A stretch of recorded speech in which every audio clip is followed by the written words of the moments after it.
Hello dear, welcome करता हूँ सबको जीएनएम फर्स्ट ईयर के। देख सकते हैं definition number 2, video number definition का दूसरा है बिहेवियर साइंस, जिसमें आपको साइकोलॉजी और सोशियोलॉजी के बारे में पढ़ना है। ओके, तो चलिए करते हैं हम लोग शुरू। पहला है, यहाँ पे देख सकते हैं, जो भी मैं ये सब पढ़ा रहा हूँ इस समय आपको पहले बता चुका हूँ। सब जो है आपको वेबसाइट पर मिल जाएगा। कैसे कहाँ मिलेगा सब मैं पहले भी बता चुका हूँ, बस आपको जाकर वहाँ पे लेना है। ठीक है। संवेग का मतलब क्या होता है? इमोशन। इमोशन का मतलब क्या होता है? फीलिंग। ठीक है ना। संवेग एक जटिल अवस्था है, कॉम्प्लेक्स स्टेट है, जो व्यक्ति की उत्तेजना दशा को दर्शाता है। जो व्यक्ति को क्या कर रहा है? उत्तेजना को दर्शाता है। समझ गए।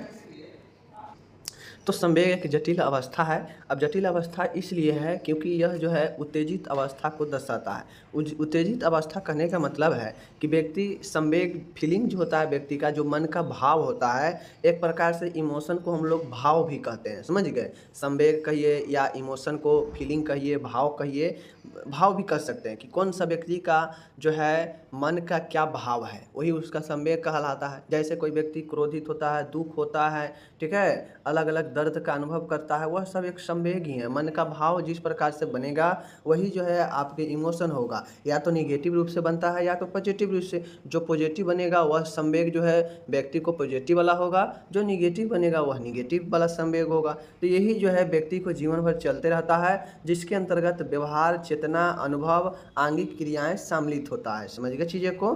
चलिए, दूसरा है मानसिक तंत्र। देखिए, डिफेंस मैकेनिज्म जो है यह एक टेक्निक है जिस टेक्निक के द्वारा व्यक्ति अपनी चिंता और तनाव को कम करने का प्रयास करता है। इसके द्वारा वह अपने द्वंद्व को सुलझाने की कोशिश करता है। देखिए, जब एक व्यक्ति में तनाव आता है, चिंता आता है, तो हर व्यक्ति सोचता है कि इसे कैसे कम किया जाए। तो इसको कम करने के लिए ऐसा उपाय ढूंढता है, मीन्स ऐसा टेक्निक है। उसी तकनीक को हम लोग डिफेंस मैकेनिज्म कहते हैं। ठीक है। इसके द्वारा वह अपने जीवन में चलने वाले द्वंद्व को सुलझाने का प्रयास कोशिश करता है। बातें को समझ गए। वह अपने कॉन्फ्लिक्ट यानी द्वंद्व को, जो दो तरह के मन में भाव आने लगता है, जिसमें असमंजस की स्थिति बन जाती है, उससे सुलझाने की कोशिश करता है डिफेंस मैकेनिज्म के द्वारा। ठीक है, बातें को समझ गए। यह कोई मशीन नहीं है, यह कोई जो है ऐसा चीज़ नहीं है जिसका प्रयोग किया जाता है। बस यह एक तकनीक है। इस तकनीक में बहुत सारे उपाय आते हैं, जिसके द्वारा व्यक्ति अपने चिंता तनाव को कम करने का प्रयास करता है और अपने जीवन में द्वंद्व को सुलझाने की कोशिश करता है। समझ गए। चलिए, अब आता है सामाजिक परिवर्तन। सामाजिक परिवर्तन क्या है? सोशल चेंजेज क्या होता है? देखिए, सामाजिक संबंधों का एक जाल है और सामाजिक संबंधों में होने वाले परिवर्तन को ही सामाजिक परिवर्तन कहते हैं। देखिए, समाज जो है, समाज में बहुत सारे संबंध होते हैं। तो समाज एक सामाजिक संबंधों का जाल है और इसी सामाजिक संबंधों में जो भी परिवर्तन होता है उसको सामाजिक परिवर्तन कहते हैं। समझ गए। देखिए, जैसे समाज जो है आपके एक संबंध के जाल से घिरा हुआ है। समझ गए।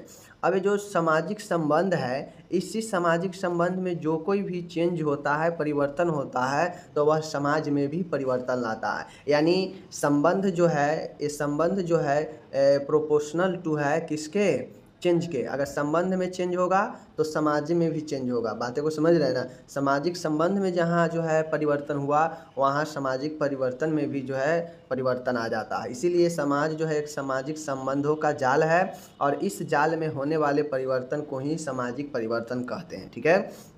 जैसे जाल कैसे है, तो समाज में बहुत सारे देखते होइएगा, एक दूसरे से लोग कनेक्ट रहता है, संबंध बना के रखता है, तो कहीं ना कहीं एक दूसरे से चैन ही रहता है। ठीक है ना।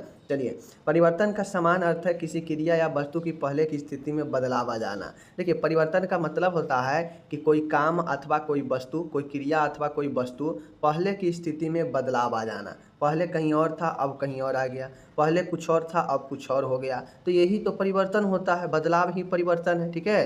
तो जैसे किसी काम या वस्तु में पहले की स्थिति में बदलाव आ जाना, पहले की जो स्थिति था उसमें बदलाव आ जाना ही परिवर्तन कहलाता है। समझ गए। चलिए, चौथा है एटीट्यूड। एटीट्यूड कहने का मतलब है अभिवृत्ति, या फिर इसको हम लोग दूसरी भाषा में कहें तो एटीट्यूड को हम लोग कह सकते हैं दृष्टिकोण, नज़रिया। समझ गए। एटीट्यूड को हम लोग नज़रिया कह सकते हैं। नज़रिया नहीं कहता है कि किसका क्या नज़रिया है, आप कैसे पता करेंगे। तो यही एक प्रकार का अभिवृत्ति, एक प्रकार का मत होता है, एक प्रकार का अपना नज़रिया होता है। रुचि या उद्देश्य एक लगभग अस्थायी तत्परता का प्रवृत्ति है। अब जो एटीट्यूड होता है, यह इंटरेस्ट और पर्पज, यह लगभग जो है अस्थायी प्रवृत्ति की जो है होती है, ठीक है ना, जिसमें एक विशेष प्रकार के अनुभव की आशा एवं उचित प्रक्रिया की तैयारी निहित होती है। अब जब व्यक्ति के अंदर देखते होइएगा कि व्यक्ति एक अपने नज़रिया से देखता है, तो सबका एक अपना अपना नज़रिया होता है, ठीक है, जिसमें उसको जो है एक अलग प्रकार का अनुभव होता है, ठीक है ना। नज़रिया यानी दृष्टिकोण कहने का मतलब ही होता है कि आप किस पर्पज, किस अनुभव से किसी को आप देख रहे हैं, किस नज़रिए से देख रहे हैं, तो उसमें जो है व्यक्ति को उस अनुभव में एक आशा बनने लगता है, एक उचित प्रक्रिया निहित होती है एटीट्यूड में, ठीक है। अभिवृत्ति एक मानसिक तत्परता, संगठन और विन्यास है। अभिवृत्ति एटीट्यूड जो है आपका, वह एक मानसिक तत्परता है, ठीक है, संगठन के तौर पर और विन्यास स्ट्रक्चर के तौर पर जो है काम करता है, जिसमें आपका प्रेरणात्मक, भावनात्मक, विचारात्मक प्रक्रिया शामिल होता है। अभिवृत्ति नज़रिया हमारा प्रेरणात्मक, भावनात्मक और विचारात्मक, ठीक है। आप किसी को देखकर किसी भावुक भी हो जाते हैं, ठीक है, किसी को देखकर आपके मन में एक विचार आने लगता है, अब और जो है आपको किसी चीज़ को देखकर आपके अंदर प्रेरणा भी जागृत होते रहता है। तो ये सब कैसे होता है? आपके नज़रिया के द्वारा ही तो होता है। आपका जो है देखने की जो मतलब एक तरीका है, उसके द्वारा तो ही ये सारी चीज़ें होता है, जहाँ से आपको प्रेरणा भी मिल सकता है, आप भावनात्मक भी हो सकते हैं और आप जो है विचारात्मक भी हो सकते हैं, समझ गए। अब यहाँ पे है यही है, जिसके कारण व्यक्ति के चारों ओर की जो वस्तुएं होती है, और वस्तुएं और व्यक्ति अथवा समूहों की ओर उसकी सकारात्मक नकारात्मक प्रक्रिया निर्देशित होती है। अब इससे होता यह है कि व्यक्ति के चारों ओर जो वस्तु होता है, जो व्यक्ति होता है, या फिर उसके आसपास कोई भी समूह है, उसकी प्रति व्यक्ति सकारात्मक नकारात्मक जो है चीज़ें प्रदर्शित करता है, ठीक है। तो एटीट्यूड एक प्रकार से नज़रिया कर सकते हैं कि आपका नज़रिया जो है किसके प्रति कैसा है, ठीक है।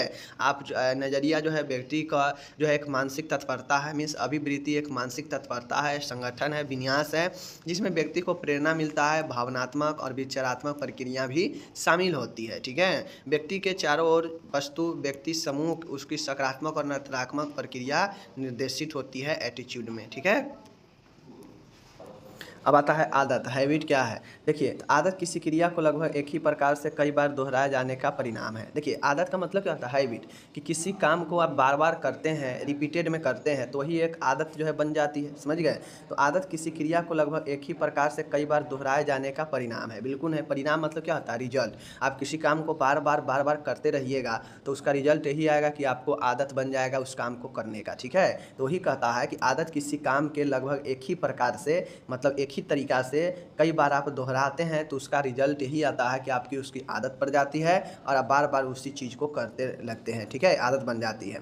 यह काम बिना किसी सचेत, बिना विचार के आसानी से संपन्न होता है। अब जो आदत वाला, जो आपके अंदर जो बार बार होता है चीज़ें आदत वाला, तो यह काम जो आदत वाला होता है, यह बिना किसी सचेत विचार के आसानी से संपन्न हो जाता है। मतलब बिना सोचे विचारे भी आदत जो भी चीज़ में लगी हुई है वो आसानी से हो जाती है, बिल्कुल। आदत शब्द की उत्पत्ति लैटिन भाषा के शब्द हैबिटस से हुई है, जिसका अर्थ है किसी चीज़ को प्राप्त करना, ठीक है। तो हैबिट के मतलब समझ गए कि आदत किसी काम को लगभग एक ही प्रकार से अगर आप बार बार करते हैं, दोहराते हैं, तो उसका परिणाम जो है आदत होता है, यानी उसका परिणाम यही होगा कि आपको आदत लग जाएगी, समझ गए। अब यह जो काम होगा जिसे आप बार बार करते हैं, आदत लग गया है, तो यह काम आप जब आगे करेंगे आदत लगने के बाद, तो आप बिना किसी सचेत विचार के भी आसानी से कर सकते हैं। आदत लगने के बाद देखते नहीं है, आदमी खाता किधर है, लिखता किधर है, दिखता किधर है, गाड़ी चलाता किधर है, मतलब उसको आदत लग जाती है और आदत लगने के बाद वह बिना किसी सचेत विचार के भी आसानी से काम को करता है। आदत शब्द की उत्पत्ति लैटिन भाषा के शब्द हैबिटस से हुई है, जिसका अर्थ है किसी चीज़ को प्राप्त करना। बातें को समझ गए?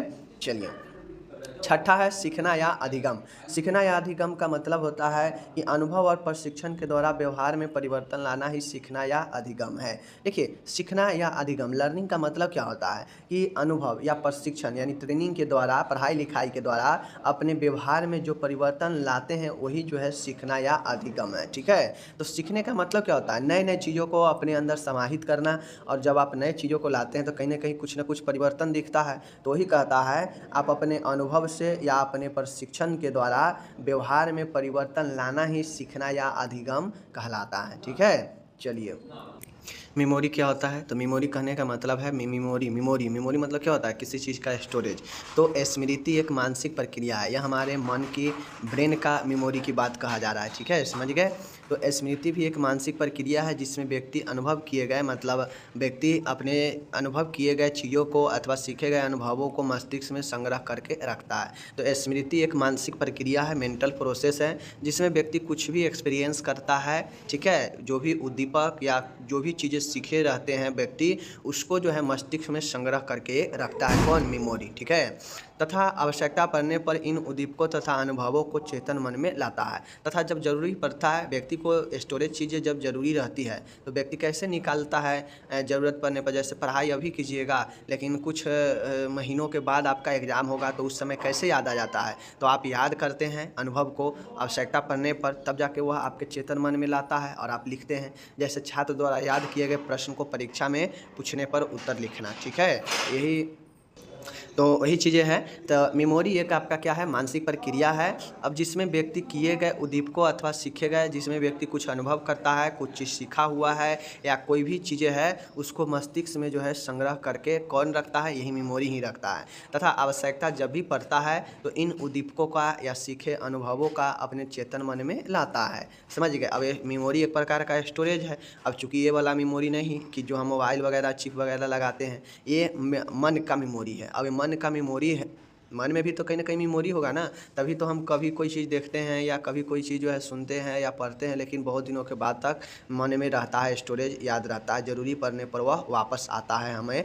जब भी ज़रूरी पड़ता है। तो ही कहता है मेमोरी एक मेंटल प्रोसेस है जिसमें व्यक्ति अपने अनुभव, अपने उद्दीपक, सीखे गए चीज़ों को मस्तिष्क में संग्रह करके रखता है और जब भी ज़रूरत पड़े तो इन उद्दीपकों का, उन अनुभवों का चेतन मन में लाता है। जैसे छात्र द्वारा याद किए गए प्रश्न परीक्षा में पूछने पर उत्तर लिखना, ठीक है। उद्दीपक कहने का मतलब उद्दीपक कोई भी चीज़ हो सकता है जो आपको अपने ओर अट्रैक्ट करे, अपने ओर खींचे। अब उद्दीपक के जगह पर हो सकता है कोई वस्तु हो, कोई पेड़ हो, कोई आदमी हो, कोई सामान हो, ठीक है, कुछ भी उद्दीपक में हो सकता है। तो उद्दीपक कहने का मतलब है कि वह आपको अपने ओर खींचेगा, अट्रैक्ट करेगा, समझ गए। तो यही जो है आपका मेमोरी हो गया। 8वां है विस्मरण या भूलना, फॉरगेटिंग। फॉरगेटिंग का मतलब होता है कि पूर्व में सीखी गई व अनुभव की गई किसी वस्तु को वस्तु का विस्मरण या भूलना वह अस्थायी या अस्थायी हानि है जिसके कारण पुनः स्मरण, पहचान या कार्य करने की योग्यता समाप्त हो जाती है, ठीक है। देखिए विस्मरण या भूलना क्या है? मान के पहले आप कोई चीज़ सीखे हुए हैं, पढ़े हुए हैं, ठीक है, और आप जो है साल भर के बाद उसे याद करना चाहते हैं, साल भर के बाद जो है उसका उपयोग करना चाहते हैं, लेकिन वह किसी न किसी कारण से आपके माइंड से उड़ चुका है। आप याद कर रहे हैं, पुनः स्मरण कर रहे हैं, लेकिन फिर से माइंड में नहीं आ रहा है, ठीक है। आप उससे जो है पहचान रहे हैं लेकिन भूल रहे हैं, ठीक है। तो इन सब से जो है व्यक्ति को योग्यता समाप्त हो जाती है, पहचानने की, पुनः स्मरण यानी पुनः याद करने की, कार्य करने की योग्यता समाप्त हो जाती है और वही जो है विस्मरण या भूलना कहलाता है। बातें को समझ गए। जाहिर सी बातें हैं, हम पहले कोई चीज़ पढ़े हैं या किसी को देखे हैं या फिर कुछ भी चीज़ें हो सकता है जो कुछ दिनों तक याद रहा, लेकिन अब जाके हम याद कर रहे हैं तो वो ना हमें माइंड में आ रहा है, ना हम उसको पहचान पा रहे हैं और ना ही हमें जो है उसके बारे में पुनः स्मरण हो रहा है, मतलब फिर से दिमाग में आ रहा है। तो इन सभी चीज़ों से जो है कार्य करने की योग्यता समाप्त हो जाती है और वही भूलना होता है, ठीक है। तो पूर्व में कोई भी चीज़ें सीखी गई हो, अनुभव की गई हो और उसका विस्मरण या भूलना एक अस्थायी या अस्थायी हानि हो सकता है जिसके कारण पुनः स्मरण, पहचान या कार्य करने की योग्यता समाप्त हो जाती है, ठीक है। 9वां है थिंकिंग। थिंकिंग मतलब होता है चिंतन। चिंतन एक विचार करने की वह मानसिक प्रक्रिया है। देखिए थिंकिंग भी एक आपका मेंटल प्रोसेस ही है जो आपके मन में विचार करने की प्रक्रिया है। थिंकिंग एक क्या है? विचार करने की प्रक्रिया है जो किसी समस्या के साथ आरंभ होती है और उसके अंत तक चलती रहती है और समस्या समाधान होते ही समाप्त हो जाती है। जैसे आपके सामने कोई मैं बता दूँ चिंतन क्या है? देखिए चिंतन भी एक मानसिक प्रक्रिया ही है। यह किसका प्रक्रिया है? तो यह विचार करने की प्रक्रिया है। चिंतन से व्यक्ति का मन में विचार होने लगता है, ठीक है, विचार उत्पन्न होने लगता है। अब ये विचार कब उत्पन्न होता है? तो विचार या समस्या के साथ, जैसे ही आपके जीवन में कोई समस्या आएगा तो उसके साथ आपका विचार भी, थिंकिंग भी मन में होने लगता है तरह तरह के उससे रिलेटेड। और जैसे ही यह समस्या ख़त्म हो जाती है, समाधान हो जाती है समस्या का या समस्या समाप्त हो जाती है, तो आपका सोचना भी बंद हो जाता है, चिंतन करना भी उसके लिए जो है बंद हो जाता है। तो यही हमारा थिंकिंग यानी यानी चिंतन होता है। चिंतन क्या है? एक मानसिक प्रक्रिया है, ठीक है, जो विचार की मानसिक प्रक्रिया है, जो किसी समस्या के साथ जीवन में शुरू होती है और समस्या समाधान होते ही यह जो है समाप्त हो जाती है। तो यही अपन थिंकिंग होता है। जाहिर सी बात है, आप खुद सोचिए, आप किसी चीज़ के बारे में कब सोचने लगते हैं ज़्यादा? जब आपके सामने समस्या आ जाता है। नई समस्या रहता है तो किसी चीज़ के बारे में कोई आदमी कुछ सोचता भी नहीं है।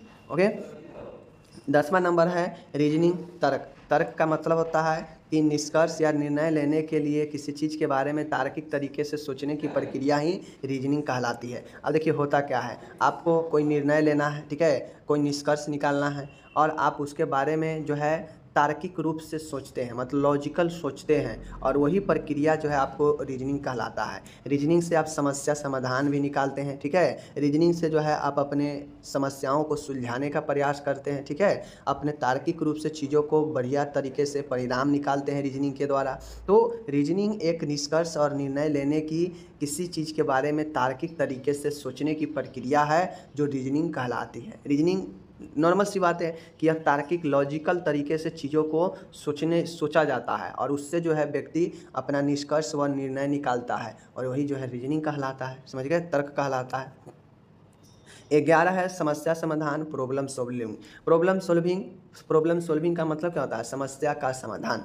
समस्या समाधान का अर्थ है बाधाओं को दूर करना तथा लक्ष्य की ओर पहुंचने के लिए चिंतन प्रक्रियाओं का उपयोग करना। अब जो आप ऊपर में थिंकिंग देखे हैं, चिंतन में देखे हैं कि समस्या के साथ शुरू होता है, समस्या समाप्त होने के साथ में ही चिंतन समाप्त हो जाता है। तो समस्या समाधान भी जो है चिंतन के द्वारा ही जो है किया जाता है, ठीक है। समस्या जब से ही आपके सामने समस्या आता है तो आप सोचने लगते हैं उसका उपाय के बारे में कि कैसे क्या करना है, कैसे इसका क्या उपाय होगा। तो समस्या समाधान चिंतन का ही एक जो है प्रक्रियाओं का उपयोग करता है, मतलब चिंतन के द्वारा ही समस्या का समाधान किया जाता है और व्यक्ति अपने बाधाओं को दूर करके अपने लक्ष्य की ओर पहुंचता है, उसके लिए चिंतन का प्रयोग करता है। तो समस्या समाधान का सीधा सीधा अर्थ है बाधाओं को दूर करना और लक्ष्य की ओर पहुंचना। किसके जरिए? चिंतन प्रक्रिया यानी थिंकिंग के जरिए, ठीक है। नेक्स्ट है समस्या समाधान चिंतन का ही अलग रूप है। मैंने अभी बताया कि समस्या समाधान थिंकिंग का ही एक अलग रूप है, क्योंकि वहाँ भी समस्या के साथ चीज़ें शुरू होती है और समस्या समाधान होते ही चिंतन समाप्त हो जाता है। तो समस्या समाधान हमें करना है तो चिंतन ही जो है आपका काम करेगा, ठीक है। तो ही कहता है समस्या समाधान चिंतन का ही एक अलग रूप है जिसमें व्यवहार लक्ष्य की ओर निर्देशित होती है। जिसमें क्या होता है कि जो बिहेवियर होता है वह लक्ष्य की ओर निर्देशित होता है और व्यवहार में निरंतरता पाई जाती है और व्यवहार में कंटिन्यूटी पाई जाती है, और जैसे ही समाप्त हो जाता है व्यक्ति का समस्या वैसे ही जो है यह भी समाप्त हो जाता है, ठीक है। अतः समस्या समाधान हेतु की गई क्रियाएं या व्यवहार जो है, तो ये चीज़ें हैं। समस्या समाधान चिंतन का ही एक अलग रूप है जिसमें व्यवहार लक्ष्य की ओर, मतलब व्यवहार जो है व्यक्ति के लक्ष्य की ओर निर्देशित होता है, ठीक है, उसके प्रति चिंतन होता है, ठीक है, और व्यवहार में निरंतरता पाई जाती है। अंत में समस्या समाधान हेतु की गई क्रिया या व्यवहार लक्ष्य प्राप्ति के बाद समाप्त हो जाती है। मतलब व्यक्ति का जो लक्ष्य है वो निर्देशित होता है कहाँ कि हमें इस समस्या को समाधान करना है। जैसे ही वह जो है लक्ष्य समस्या को समाधान की ओर जाता है, लक्ष्य समस्या समाधान प्राप्ति हो जाता है, समाप्त हो जाता है, वैसे ही जो है चिंतन की प्रक्रियाएं भी समाप्त हो जाती है और आपको समस्या का समाधान हो जाता है, ठीक है। तो समस्या समाधान चिंतन का ही एक अलग रूप है जिसमें व्यवहार जो है लक्ष्य की ओर निर्देशित होता है और जैसे ही समस्या के प्रति व्यक्ति को समाधान मिल जाता है वैसे ही जो है लक्ष्य समाप्त हो जाती है और चिंतन प्रक्रियाएं भी समाप्त हो जाती है, ठीक है। ये चीज़ें हो गया, मैंने आपको बता दिया। हिंदी इंग्लिश दोनों में नोट्स आपको मिल जाएंगे, आप डाउनलोड कर सकते हैं वेबसाइट से, और डाउनलोड नहीं होगा वहाँ जाकर आप हिंदी इंग्लिश में पढ़ सकते हैं, नोट्स बना सकते हैं कभी भी कहीं भी। ओके, मिलेंगे अगले वीडियो में, अपना ख्याल रखिए।